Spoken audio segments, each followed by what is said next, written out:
नमस्कार, आप देख रहे हैं टसन न्यूज और मैं हूं निमेश सिंह। आज सारण जिले के परसा प्रखंड के चांदपुरा पंचायत के गंगोई में मौजूद हैं और गंगोई का ये राजपूतान टोला है। हमारे साथ प्रियेश कुमार सिंह मौजूद हैं। सर, सबसे पहले तो आपका टसन न्यूज में बहुत बहुत स्वागत है। आप भी टसन न्यूज़ से आए, इसके लिए आपको बहुत बहुत धन्यवाद। और आप निष्पक्ष रूप से इस मुद्दे पे सवाल उठाए, इसके लिए बहुत बहुत धन्यवाद, आभार व्यक्त करता हूँ। सर, अगर बात करें तो अभी हम लोग राजपूतान टोला में आए तो जानकारी मिला कि ऐसे ऐसे एक मामला हो गया। पूरा मामला क्या है? पूरा मामला ये है कि बरसों पुराना यह गरहा है और गैर मजरूआ मालिकान है। हमारे दादाजी अशिक्षित थे, पढ़े लिखे नहीं थे, भाषा के जानकार नहीं थे। काफ़ी दिनों से ये ज़मीन पे जो है दखल कब्जा हम लोगों का आ रहा है।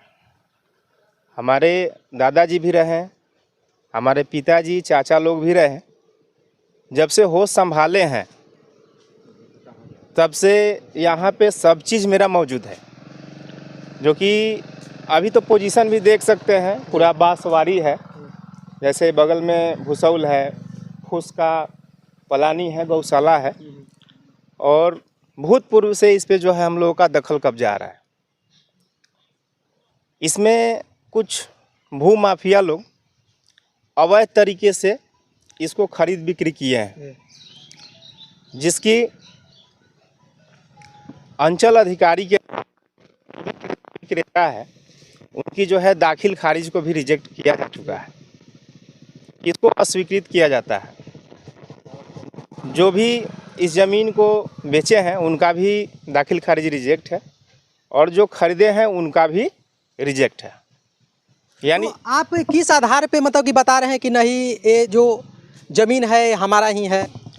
जैसे कि हम अभी कोर्ट में नहीं गए हैं, तत्काल में हम एडीएम सर के यहाँ, additional district magistrate DM sir के यहाँ, यानी जिला अधिकारी महोदय के यहाँ, और डीसीएलआर यानी भूमि सुधार विभाग में हमने आवेदन के रूप में दिया कि वर्षों पुराना वहाँ पे हम लोगों का दखल कब्जा आ रहा है। तो दखल कब्जा से ये साबित होता है कि यहाँ पे हमारे दादाजी गुजर बसर कर रहे थे। तत्काल में चाचा लोग भी रहे, हम भी हैं। कभी आज तक यहाँ पे जो है न तिलक राय को देखे, न छठिया को देखे और ना ही परमेश्वर राय को देखे। जबरन वो हक जमा रहे हैं कि ये मेरा है। यदि उनका हो तो वो डीसीएलआर सर के यहाँ या एडीएम सर के यहाँ आवेदन दे सकते हैं कि ये जो गरहा है वो मेरा है। यदि फैसला उनके पक्ष से आएगा, स्वेच्छानुसार अपना वो ले सकते हैं। इसके पहले बात करें तो आप जैसे कि बता रहे हैं कि हमारे पूर्वज से ही हम लोग का पुराना घर भी यहाँ पे था और विशेष करके हमें जानकारी भी लिए, देखे भी कि हाँ कुर्सी वहाँ पे लगा हुआ है। जैसे कि कुर्सी जो नीचे दावा में दिया जाता है वो दिखाई दे रहा है, लेकिन ये मामला कब से संज्ञान में आ गया और वो लोग कब से दावा करना स्टार्ट कर दिए? ये मामला संज्ञान 2023 से आया है और आप चल के देख सकते हैं कि जो भी यहाँ की भूमि है इसकी खुदाई कीजिएगा तो हमारे दादाजी का जो ध्वस्त मकान हुआ था आज भी उसका अंश बचा हुआ है। तो हम चाहेंगे कि आप चल के उसको थोड़ा सा देख लीजिए।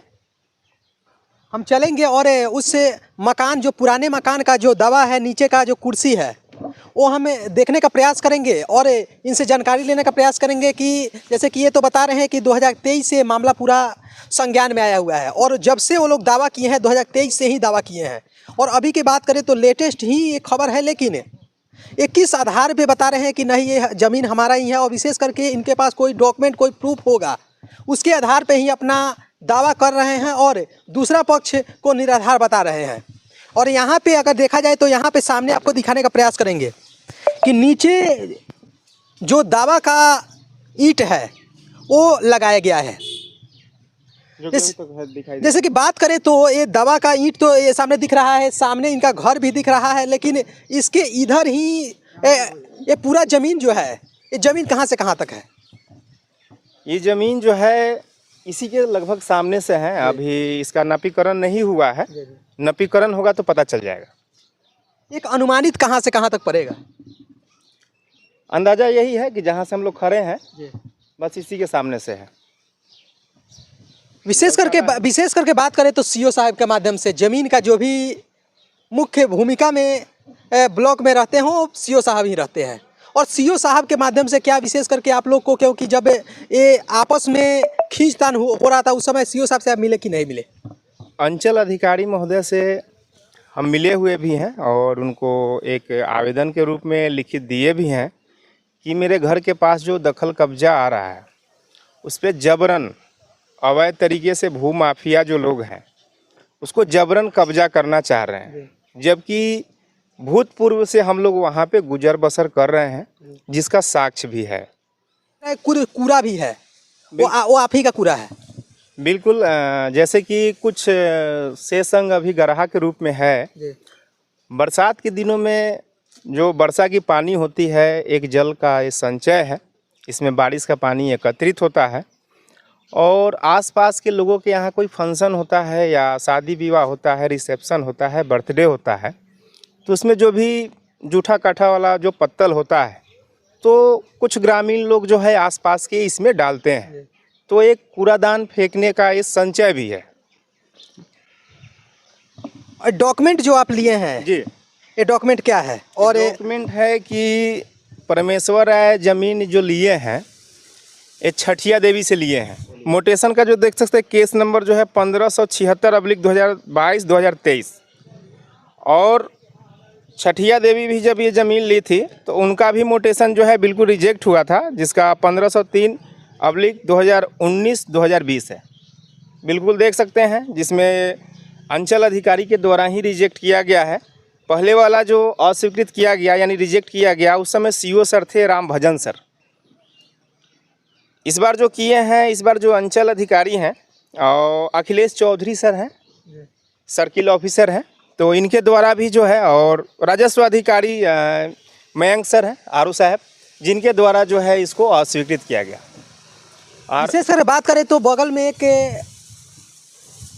बनाया हुआ रहने का बसेरा बनाया हुआ है, एक इनका है, आप ही का है या वो लोग बनाए हुए हैं? नहीं, ये हम ही लोग का है। मेरे पापा जो हैं 3 भाई हैं, तो ये लोग इसी में अपना रहते हैं।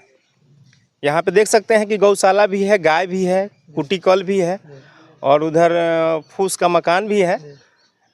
चाचा जो आए हैं वो गृह रक्षा वाहिनी से रिटायर हैं, सेवानिवृत्त हैं, और उनसे भी आप पूछ सकते हैं कि वो लोग काफ़ी दिनों से यहाँ रहते हैं। शुरू में होम गार्ड में थे और भूमि भी बहुत सारे जगहों पे भूमि विवाद होता था, वहाँ पे आप जाते थे। विशेष करके क्या विशेष जानकारी आपको क्या है? और आपका वैसे ही एक जमीनी विवाद है, इस पर क्या बोलना चाहेंगे आप?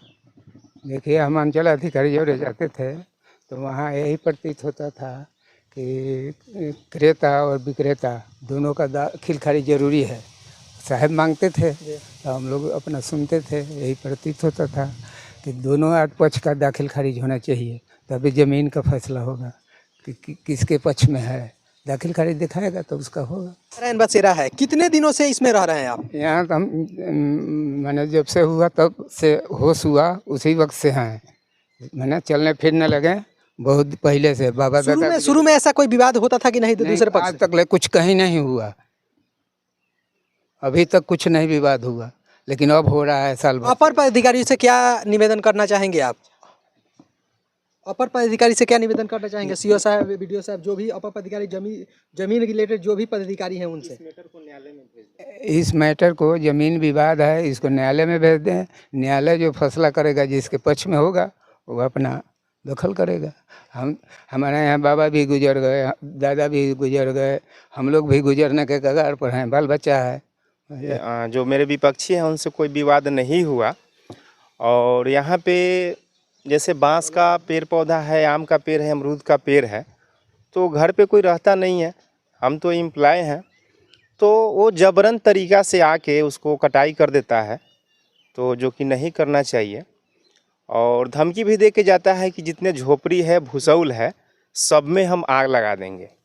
तो जहाँ तक की बात है, प्रशासनिक रूप से लिखित तौर पे हमने ज़िले में, अंचल में, पुलिस स्टेशन में, थाने में, सारे जगह लिखित हम दे दिए हैं। अगर मेरे झोपड़ी में या भूसौल में या मेरे घर के परिवार के किसी सदस्य को अगर कहीं कुछ होता है तो इसका जिम्मेदार जो है यहाँ का क्षेत्रीय प्रशासन होगा और यहाँ का अंचल के जो भी राजस्व विभाग के ऑफिसर हैं या कर्मचारी हैं। कहीं भी हमारे परिवार को किसी को कुछ हुआ तो इनका जिम्मेदार वो लोग होंगे।